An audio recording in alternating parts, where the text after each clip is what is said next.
Welcome to season 2 of Top Crop. I'm Russell Hedrick. We're here in North Carolina. It's April 27th, and we're here at a field that we've deemed the King Slayer. Got a friendly competition going on with Corey Atlee, and this farm we've got a mix between corn and beans. This is our bean field we're standing in today. Beans are just starting to pop up out of the ground. We got them planted early in April. Had some cooler soil temperatures, but they're coming up pretty good. We're shooting for 150 bushels on this particular farm with our fertility and management program.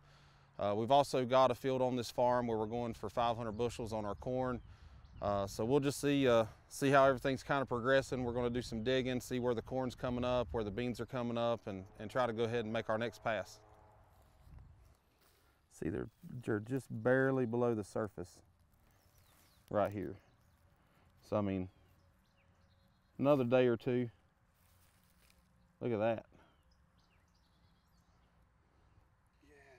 But I mean, if you look here, I mean, like we've got a little bit of dryness here in about the top 1/8 inch, but it is just, I mean, look right here. I don't know if you can zoom in.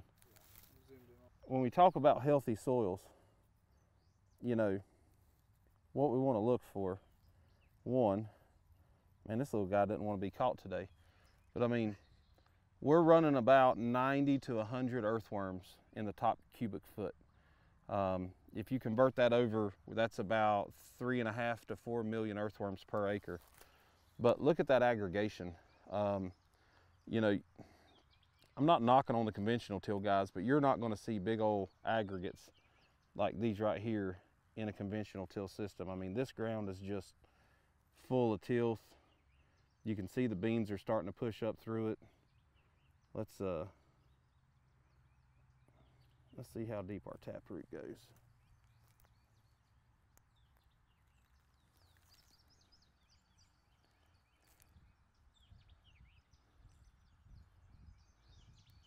I mean, we've already got 1.5 inches of growth on that plant.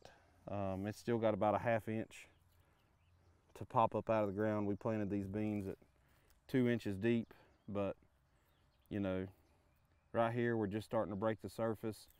We'll have these up before the end of the month, and that's typically, we get beans up and out of the ground in the month of April. That's our best yielding beans. And if you're going to be shooting for, you know, 80, 90, 100 plus bushels, that's really where you got to be at. You know, you're not going to be out here planting May beans, you know, typically seeing them go over 100. But we've essentially got this whole area planted here. We had a lot of flood damage on this farm. Last year it flooded twice, just freak storms. We had a really bad storm come through back in January. We had about 8 foot of water on top of this field. So we were kind of concerned about biologicals, you know, being anaerobic underwater. So we're trying different things. We're running the organics in the deep injection. We're running organics in furrow, trying some of those out, which one's working best, the in-soil algae. Playing around, you know, with the vermicompost, either from Fed and Happy, where we're making our own extracts, or working with a company this year called Elm Dirt, where they make the extract before it comes to us. It's just a liquid. But you know, if you look at that fertilizer bar that we were on yesterday, so essentially that fertilizer bar is running right here, actually right behind you, Seth. You can see it pretty good. So here's our fertilizer bar. And so our fertilizer bar is running here and here on either side of the row. And then that planter's coming back and split in the middle. And so, you know, right there's 2 inches, there's 3 inches. Right here's our soybean seed. And we're exactly 3 inches off to the side.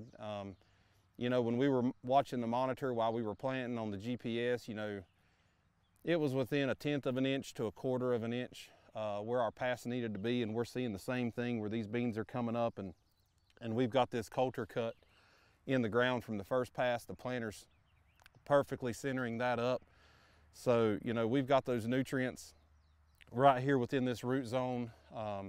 If we need to do anything else on these beans, we can come out, because we're planting on 30s. We can wide drop it just like we do the corn, should we see a need to do that. But you know, if you're looking to maximize nutrients and efficiency, you know, we're only probably using anywhere from about 10 to 15% of an acre on a 30-inch row. So that means if you're broadcasting dry fertilizer, 85% of that is not within the realm of where that plant's root system is. Now you'll see some lateral roots go out into the row middles, but it's not a lot. But by placing these nutrients, we're increasing the efficiency of that fertilizer 3 to 5-fold at a minimum. And then going deeper, because our corn and beans, the roots don't grow perfectly horizontal, they grow at an angle.